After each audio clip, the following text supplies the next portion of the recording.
So hello, what's up mga J-Vlog? Welcome ulit sa panibagong video. At for today's video, magbibigay ako ng first impressions sa bagong labas na 5G mid-range smartphone ni Cherry, ang Cherry Aqua GR. Maganda kaya ito? Tara mga J-Vlog, check natin.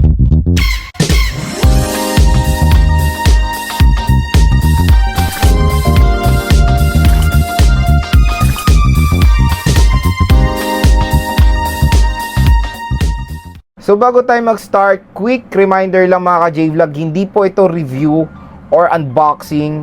Yung iba hinahanap yung model or yung unit. So ito ay first impressions.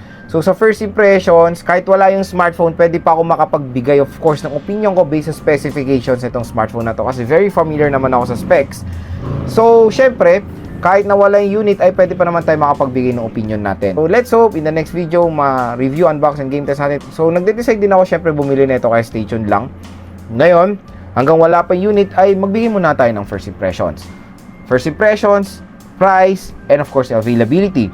So focus tayo ngayon sa presyo nito. Ang presyo nito, mid-range smartphone itong Cherry Aqua GR kasi ang presyo niya above 10,000 na. So ang presyo niya is 11,999 pesos or almost 12,000 pesos.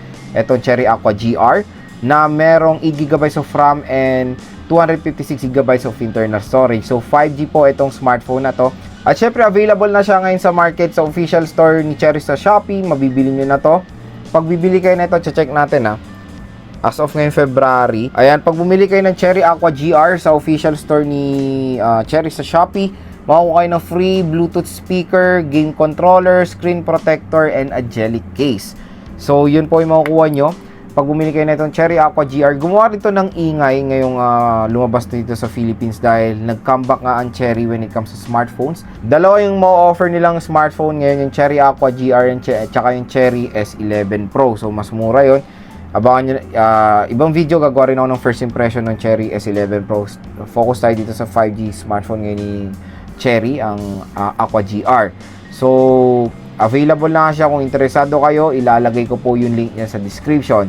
So, sa specs si Cherry Aqua GR, sa camera niya pa lang ay okay na. Meron siyang triple camera. Yung main camera nito is merong 50 megapixels, f1.9 aperture. Good news, ito hindi na natin to nakikita karamihan sa mga smartphones, lalo sa mga gitong presyo rin or sa ibang brands, is meron siyang ultra-wide camera. 8 megapixel ultra-wide na merong f2.2 aperture. At yung pangatlo is 2 megapixel depth sensor na merong f2.4 aperture.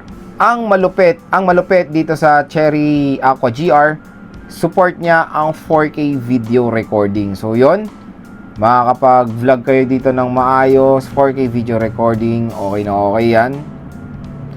Ibang smartphone brands ay hindi pa rin nag-offer ng 4K video recording sa ganitong presyo. So, advantage yan of course ni Cherry Aqua GR. Front camera rin niya ay kaya rin mag-record ng 4K video recording. Good news.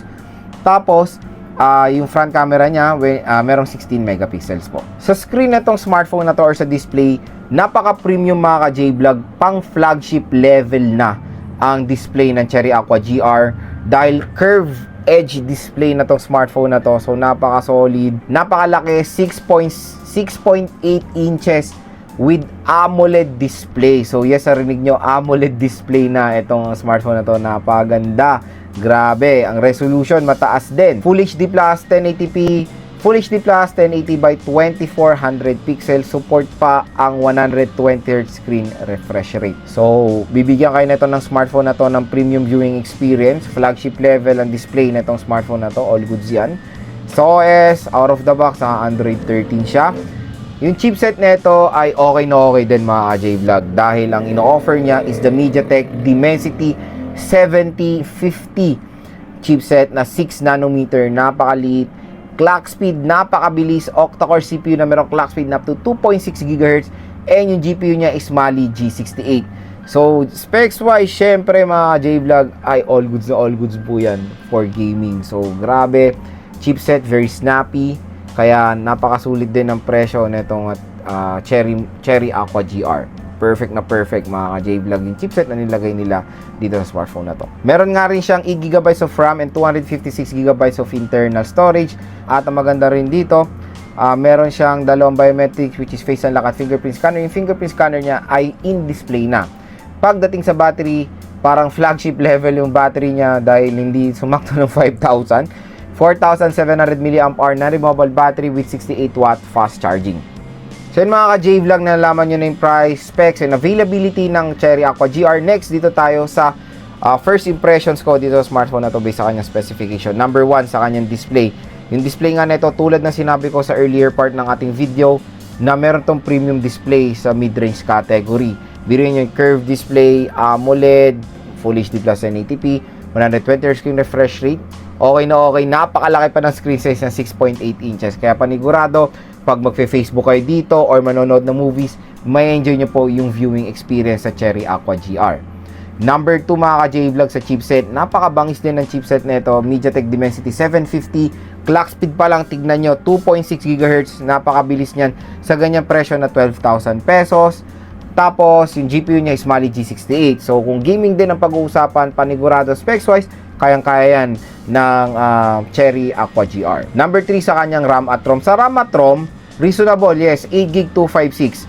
Yan pa rin naman usually nakikita natin sa mga ibang brands. 8GB 256 na ino-offer. Pero yung iba nakakita na tayo ng 12GB 256 sa ganitong presyo. Yung ibang brands nakakita na tayo ng ganyan. Pero 8GB reasonable pa naman yan sa kanyang presyo na 12K. Mataas pa rin. I think yan na talaga minimum 8GB. Tapos yung level up is 12GB. So minimum 8, okay yan. 256GB na rin po ang pinaka minimum sa ganitong presyo na 12,000 pesos. So na-meet naman yan ni Cherry Aqua GR. Malaki, RAM at ROM. Mataas ang RAM at ROM. Perfect na perfect rin yan of course for gaming. Marami kayong malalagay sa 256GB na storage na. Number 4 sa kanyang biometric. So nakakatuwa na in-display fingerprint scanner na mo-offer ng Cherry Aqua GR.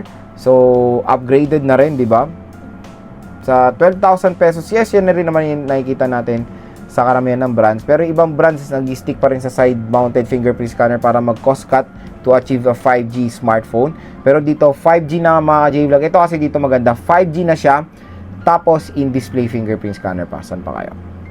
Number 5 sa battery. Sa battery, medyo weird. 4,700 mAh. Sana ginawa na nilang 5K, di ba? Kasi yan yung pinaka-minimum talaga kahit sa ganitong presyo. Yung maraming brands na 5,000 nag-stick sila sa 5K.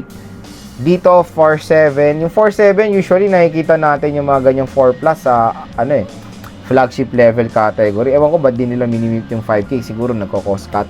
Kaya siguro yan din ginawa ni Cherry Aqua GR para ma-achieve yung mga ibang specs na ma-offer niya sa ganitong presyo. Nag-cost cut ng konti when it comes sa battery. 4.7. Yes, 4.7 mataas pa rin naman yan. Pero I think ang pinaka-minimum na talaga pwede sa 12,000 pesos na segment is 5,000 mAh na. Pero bumawi naman po si Cherry when it comes sa fast charging rate. 66 watt fast charging, yung 4,700 mAh battery capacity, napakabilis lang po niya mga full charge. In less than 1 hour, full charge na po yan. So very convenient naman mag-charge dito sa smartphone na to. Number 6 sa design, medyo kakaiba yung design nito na hindi siya gumaya or nakiuso sa trend na mga smartphone ngayon na triple camera setup na mukhang iPhone. Dito hindi, kakaiba, nasa gitna yung camera na parang nagre-resemblance sa mga flagship smartphone ng ibang brands. So okay naman mga J-Vlog yung design nito, para rin naman maiba siya. At ang pinakalas sa camera, yun nga napansin ko, good news na meron siyang ultra wide camera. Tapos ang pinakamalupit dito, support pa ang 4K video recording. Sila na mga J-Vlog yung first impressions natin dito sa Cherry Aqua GR. So sana ma-review, unbox, game test natin to. So yun, ulitin ko, first impressions lang to para sa mga gustong bumili nito. Malaking tulong din of course itong video na to para makapag-decide kayo kung kukuha ba kayo ng Cherry Aqua GR. So syempre sa specs, napakasulit sa halagang 12,000 pesos. Pag bibili pa kayo sa Shopee, makakuha pa kayo ng mga voucher. Pero sad to say, ngayon sa Shopee, sa official store ni Cherry, hindi pa sila nagsisale. SRP pa rin sila hanggang ngayon. Pero pag may voucher kayo, baka makuha nyo to ng mas mababa. So kung interesado kayo sa Cherry Aqua GR, ayan, ilalagay ko po yung link na to sa description. I-check nyo na po.